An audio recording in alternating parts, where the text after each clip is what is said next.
ರಾಜ್ಯದಲ್ಲಿ ಈ 12 ಜಿಲ್ಲೆಗಳು ಬರ ಪೀಡಿತ ಜಿಲ್ಲೆಗಳಂತ ಘೋಷಣೆ ಆಗ್ತಾ ಇದೆ. ಹೌದು, ಅದರಲ್ಲಿ ಹೆಚ್ಚಾನೆಚ್ಚು ಉತ್ತರ ಕರ್ನಾಟಕ ಸೈಡ್ ಇರ್ತಕ್ಕಂತಹ ಜಿಲ್ಲೆಗಳಿಗೆ ಈಗ ಮಳೆ ಆಗಿಲ್ಲ, ಸರಿಯಾದ ಸಮಯಕ್ಕೆ ಮಳೆ ಆಗ್ಲಿಲ್ಲ. ಜೂನ್ ನ ಮಳೆ ಜುಲೈಯಲ್ಲಿ ಆಗ್ತಾ ಇತ್ತು, ನೀವು ಗಮನಿಸಿದಿರಿ. ಸೊ ಅದಕ್ಕಾಗಿ ಕೆಲವೊಂದಿಷ್ಟು ಜಿಲ್ಲೆಗಳನ್ನ ಬರ ಪೀಡಿತ ಜಿಲ್ಲೆಗಳಂತೂ ಕೂಡ ಇಲ್ಲಿ ಘೋಷಣೆ ಮಾಡಲಾಗಿದೆ. ಅದಕ್ಕಾಗಿ ಬೆಳೆ ಹಾನಿ ವಿಮೆಯನ್ನು ಕೂಡ ಅರ್ಜಿ ಸಲ್ಲಿಸಲಿಕ್ಕೆ ಅವಕಾಶ ಮಾಡಿಕೊಟ್ಟಿದ್ದಾರೆ. ಸೊ ಹಾಗಾದ್ರೆ ಯಾವ ಯಾವ ಬೆಳೆಗೆ ಎಷ್ಟು ದುಡ್ಡು ಬರುತ್ತೆ ಒಂದು ಎಕರೆಗೆ ಅಂತ ನಾವು ಒಂದ್ ಸ್ವಲ್ಪ ಗಮನಿಸೋಣ. ನಿಮಗೆ ಪ್ರಾರಂಭದಲ್ಲಿ ಒಂದಿಷ್ಟು ಕ್ಲೂಗಳನ್ನ ನಾನು ಕೊಡ್ತೀನಿ. 7 ಬೆಳೆದವರಿಗೆ 11,500 ರೂಪಾಯಿ ಸಿಕ್ಕರೆ, ಊದು ಬೆಳೆದವರಿಗೆ 13,100 ರೂಪಾಯಿ ಸಿಗುತ್ತೆ. ಇದು ಒಂದೊಂದು ಎಕರೆಗೆ ಮಾತ್ರ, 2 ಎಕರೆಗೆ ಡಬಲ್ ಆಗುತ್ತೆ. ಹೆಸರು ಬೆಳೆದವರಿಗೆ 13,300 ರೂಪಾಯಿ, ಅಲಸಂದೆ ಬೆಳೆದವರಿಗೆ 12,000 ರೂಪಾಯಿ, ನೆಲೆಗಡ್ಡಲೆ ಬೆಳೆದವರಿಗೆ 21,800 ರೂಪಾಯಿ. ಈ ರೀತಿಯಾಗಿ ನಾನಾ ರೀತಿ ಬೆಳೆಗಳು ಇದ್ದಾವೆ. ಉದಾಹರಣೆಗೆ ಹತ್ತಿ, ಜೋಳ, ಟೊಮ್ಯಾಟೊ, ಅದೇ ರೀತಿಯಾಗಿ ಮುಸುಕಿನ ಜೋಳ, ತೊಗರಿ, ಈ ರೀತಿ ನಾನಾ ರೀತಿ ಬೆಳೆಗಳನ್ನ ಬೆಳೆದಿರ್ತೀರಿ. ಆ ಎಲ್ಲ ಬೆಳೆಗಳಿಗೆ ಯಾವ ರೀತಿಯಾಗಿ ದುಡ್ಡು ಸಿಗ್ತಾ ಇದೆ, ನೀವು ಅರ್ಜಿಯನ್ನ ಹೇಗೆ ಸಲ್ಲಿಸೋದು, ಜೊತೆಗೆ ಸಾಲ ಮನ್ನಾ ಆಗೋದ್ರ ಬಗ್ಗೆನೂ ಕೂಡ ಅಪ್ಡೇಟ್ ಅನ್ನ ಇದೇ ವಿಡಿಯೋದಲ್ಲಿ ನಿಮಗೆ ತಿಳಿಸ್ಕೊಡ್ತೀನಿ. ಎಂತವರಿಗೆ ಸಾಲ ಮನ್ನಾ ಆಗ್ತಾ ಇದೆ, ಅದಕ್ಕೋಸ್ಕರ ನೀವು ಡಾಕ್ಯುಮೆಂಟ್ಸ್ ಗಳನ್ನ ಯಾವ ಡಾಕ್ಯುಮೆಂಟ್ಸ್ ಗಳನ್ನ ರೆಡಿ ಇಟ್ಕೊಳ್ಬೇಕು, ಯಾವ ಬ್ಯಾಂಕ್ ನಲ್ಲಿ ಸಾಲ ಇದ್ರೆ ಸಾಲ ಮನ್ನಾ ಆಗತ್ತೆ, ಇದ್ರೆಲ್ಲದರ ಕುರಿತಾಗಿ ಸಂಪೂರ್ಣ ಮಾಹಿತಿಯನ್ನ ಈ ವಿಡಿಯೋದಲ್ಲಿ ಗಮನಿಸೋಣ. ಸಾಧ್ಯವಾದ್ರೆ ವಿಡಿಯೋನ ಕೊನೆವರೆಗೂ ವಾಚ್ ಮಾಡಿ, ಚಾನಲ್ಗೆ ಸಬ್ಸ್ಕ್ರೈಬ್ ಮಾಡ್ಕೊಳ್ಳಿ. ಸ್ನೇಹಿತರೆ, ಸಾಲ ಮನ್ನಾ ಆಗಬೇಕಂತನೂ ಕೂಡ ಬಹುದಿನದ ನಿರೀಕ್ಷೆ ರೈತರದು. ಅದು ನಮ್ದು ಕೂಡ ಆಗಿದೆ. ಯಾಕಂದ್ರೆ ಬಹಳ ರೈತರು ಬಹಳ ಸಂಕಷ್ಟಕ್ಕೆ ಈಡಾಗಿದ್ದಾರೆ. ಹೋದ ವರ್ಷದಲ್ಲಿ ನೋಡಬಹುದು ನೀವು 2025ರಲ್ಲಿ 4ರಿಂದ 5% ಅಷ್ಟು ಹೆಚ್ಚಿನ ಮಳೆ ಆಯಿತು. ಹೀಗಾಗಿ ಸಾಕಷ್ಟು ಕಡೆ ಪ್ರವಾಹ ಕೂಡ ಬಂದಿತ್ತು. ಕೆಲವೊಂದಿಷ್ಟು ಹೆಚ್ಚಾನೆತ್ತು ಸುಮಾರು 30,000ಕ್ಕಿಂತ ಹೆಚ್ಚಿನ ಹೆಕ್ಟರ್ ಅಷ್ಟು ಭೂಮಿಗಳು ನಾಶ ಕೂಡ ಆಗಿತ್ತು. ಅದಕ್ಕಾಗಿ ಬೆಳೆ ಹಾನಿಯನ್ನ ಒದಗಿಸಿಕೊಡಲಾಗಿತ್ತು. ಈಗ ಬರ ಪರಿಹಾರವನ್ನ ಒದಗಿಸಿಕೊಡಲಾಗ್ತಾ ಇದೆ. ಅದಕ್ಕೆ ಸ್ನೇಹಿತರ, ಈಗ ಸಾಲ ಮನ್ನಾವನ್ನ ಒಂದಿಷ್ಟು ಮಾಹಿತಿನ ನಾನು ಹೇಳ್ತೀನಿ, ಕೊನೆಯದಾಗಿ ಮಧ್ಯದಲ್ಲಿ ಹೇಳ್ತೀನಿ.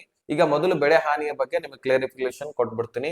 ಯಾಕಂದ್ರೆ ಅರ್ಜಿ ಸಲ್ಲಿಸಬೇಕಂದ್ರೆ ಮುಖ್ಯವಾಗಿ ನಿಮ್ಮ ಫ್ರೂಟ್ಸ್ ಐಡಿ, ಆಧಾರ್ ಕಾರ್ಡು, ಪಹಣಿ, ಜೊತೆಗೆ ನಿಮ್ಮ ಬ್ಯಾಂಕ್ ಖಾತೆಯ ವಿವರ, ನೀವು ನಿಮ್ಮ ಹೊಲದಲ್ಲಿ ಬೆಳೆ ಹಾನಿ ಆಗಿರತ್ತಲ್ವಾ, ನಾಶ ಆಗಿರುತ್ತೆ, ಅದಕ್ಕಾಗಿ ಅದನ್ನ ವಿಡಿಯೋ ಫೋಟೋಸ್ ಗಳನ್ನ ತೆಗೆದುಕೊಂಡು ಇಟ್ಕೊಳ್ಬೇಕು. ನೀವು ಅದನ್ನ ಮೇಲಧಿಕಾರಿಗಳಿಗೆ ತೋರಿಸ್ಬೇಕು, ಹಾಗೆ ನಿಮಗೆ ಬೆಳೆ ಹಾನಿ ಸಿಗೋದಿಲ್ಲ.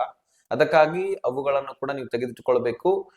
ಜೊತೆಗೆ ಪಹಣಿಗೆ ಆಧಾರ್ ಕಾರ್ಡ್ ಮುಖ್ಯವಾಗಿ ಲಿಂಕ್ ಆಗಬೇಕು. ಅದು ಲಿಂಕ್ ಆಗಿದ್ರೆ ಮಾತ್ರ ನಿಮಗೆ ಸಾಲ ಮನ್ನಾ, ಬೆಳೆ ಹಾನಿ ಪರಿಹಾರ, PM ಕಿಸಾನ್ ಯೋಜನೆ, ಫಸಲ್ ಬಿಮಾ ಯೋಜನೆ, ರೈತರಿಗೆ ಯಾವುದೇ ಸಬ್ಸಿಡಿ ಮುಖಾಂತರ ಟ್ರ್ಯಾಕ್ಟರ್ ಕೊಡ್ಲಿ ಅಥವಾ ಸಾಲದಲ್ಲಿ ನಿಮಗೆ ಸಬ್ಸಿಡಿ ಮಾಡ್ಲಿ, ಈ ರೀತಿ ಎಲ್ಲ ಯೋಜನೆಯ ಲಾಭವನ್ನ ನೀವು ಪಡ್ಕೊಳ್ಬೇಕಂದ್ರೆ ಮುಖ್ಯವಾಗಿ ಪಹಣಿಗೆ ಆಧಾರ್ ಕಾರ್ಡ್ ಲಿಂಕ್ ಆಗಿರಬೇಕು. ಆ ಪಹಣಿಗೆ ಆಧಾರ್ ಕಾರ್ಡ್ ಲಿಂಕ್ ಮಾಡಿಸ್ಬೇಕಂದ್ರೆ ಗ್ರಾಮ ಪಂಚಾಯತಿಗೆ ಹೋಗಿ ಲಿಂಕ್ ಮಾಡಿಸ್ಕೊಳ್ಬಹುದು.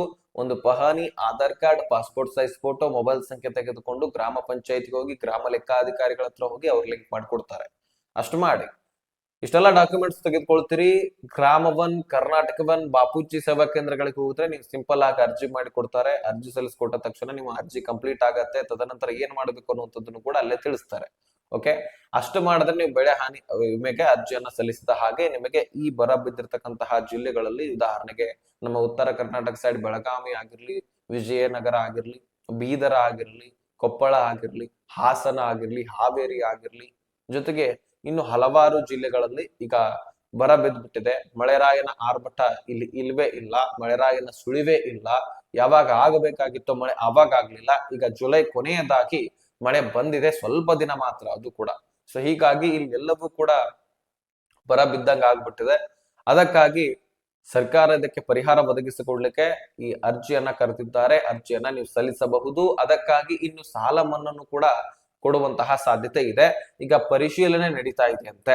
ಸದ್ಯಕ್ಕೆ ಈ ಅರ್ಜಿಯನ್ನ ಸಲ್ಲಿಸ್ಕೊಳ್ತಾ ಇದೀವಿ ಬರ ಪರಿಹಾರಕ್ಕಾಗಿ. ಜೊತೆಗೆ ಅಲ್ಲಿ ಕೂಡ ಪರಿಶೀಲನೆ ನಡೀತಾ ಇದೆ, ಎಲ್ಲೆಲ್ಲಿ ಯಾವ ಜಿಲ್ಲೆಗಳಲ್ಲಿ ಹೆಚ್ಚಿನ ಬರ ಬಿದ್ದಿದೆ, ಯಾವ ರೈತರ ತೊಂದರೆಯನ್ನ ಅನುಭವಿಸ್ತಾ ಇದ್ದಾರೆ, ಈ ರೀತಿ ಎಲ್ಲವೂ ಕೂಡ ಪರಿಶೀಲನೆ ನಡೀತಾ ಇದೆ. ಅದರ ಜೊತೆಗೆ ಈ ಸಾಲ ಮನ್ನಾದ ಬಗ್ಗೆನೂ ಕೂಡ ಪರಿಶೀಲನೆ ಮಾಡ್ತಾರಂತೆ. ಎಷ್ಟು ಕೋಟಿ ಅಷ್ಟು ಫಂಡ್ ಬೇಕು, ಯಾವ ರೈತರಿಗೆ ಸಾಲ ಮನ್ನಾ ಮಾಡಬೇಕು. ಈಗ ಕೃಷಿ ಬ್ಯಾಂಕ್ಗಳಾಗಿರ್ಲಿ, ಜೊತೆಗೆ ಸರ್ಕಾರಿ ಬ್ಯಾಂಕ್ಗಳಾಗಿರ್ಲಿ, ರಾಷ್ಟ್ರೀಕೃತ ಬ್ಯಾಂಕ್ಗಳಾಗಿರ್ಲಿ, ಈ ರೀತಿ ಒಂದು ಸೊಸೈಟಿಗಳಾಗಿರ್ಲಿ, ಇಲ್ಲಿ ಸಾಲಗಳನ್ನ ಮಾಡಿರ್ತೀರಿ. ಅಂತಹ ಎಲ್ಲ ರೈತರಿಗೆ ಈಗ ಸಾಲ ಮನ್ನಾ ಆಗಬಹುದಾದಂತಹ ಸಾಧ್ಯತೆ ಇದೆ. ಕೆಲವೇ ದಿನಗಳಲ್ಲಿ ನಿಮಗೆ DK ಶಿವಕುಮಾರ್ ಅವರು ಅಪ್ಡೇಟ್ ಕೊಡ್ತಾರೆ. ಆ ಬಿಟ್ಟ ತಕ್ಷಣವೇ ನಿಮಗೆ ಆನ್ ದಿ ಸ್ಪಾಟ್ ವಿಡಿಯೋ ಬಂದು ತಲುಪುತ್ತೆ ಈ ಚಾನಲ್ ಅಲ್ಲಿ. ಅದಕ್ಕೆ ಸಬ್ಸ್ಕ್ರೈಬ್ ಮಾಡಿ ನೋಟಿಫಿಕೇಶನ್ ಆಲ್ ಅಂತ ಸೆಟ್ ಮಾಡ್ಕೊಳ್ಳಿ. ಯಾಕಂದ್ರೆ ಇದೇ ರೀತಿ ಅಪ್ಡೇಟ್ ಗಳನ್ನ ಮೇಲಿಂದ ಮೇಲೆ ನಿಮ್ಗೋಸ್ಕರ ತರ್ತಾ ಇರ್ತೀವಿ. ಸರ್ಕಾರದಿಂದ ಯಾವುದೇ ಅಪ್ಡೇಟ್ ಸಿಕ್ಕರು ಅದನ್ನ ನಿಮ್ ಮುಂದೆ ತಲುಪಿಸ್ತಾ ಇರ್ತೀವಿ. ಇನ್ಫಾರ್ಮೇಶನ್ ಆದಷ್ಟು ಎಲ್ಲ ರೈತರಿಗೆ ಶೇರ್ ಮಾಡಿ. ಕೆಲವೊಂದಿಷ್ಟು ದಿನ ವೇಟ್ ಮಾಡಿ ಸಾಕು, ಅಷ್ಟರಲ್ಲಿನೇ ನಿಮಗೆ ಅಪ್ಡೇಟ್ ಸಿಕ್ಬಿಡತ್ತೆ, ನಾನು ತಿಳಿಸ್ತೀನಿ. ಆದ್ರೆ ಬೆಳೆ ಹಾನಿಗೆ ಯಾರು ಅರ್ಜಿ ಸಲ್ಲಿಸೋದನ್ನ ಮರಿಬೇಡಿ.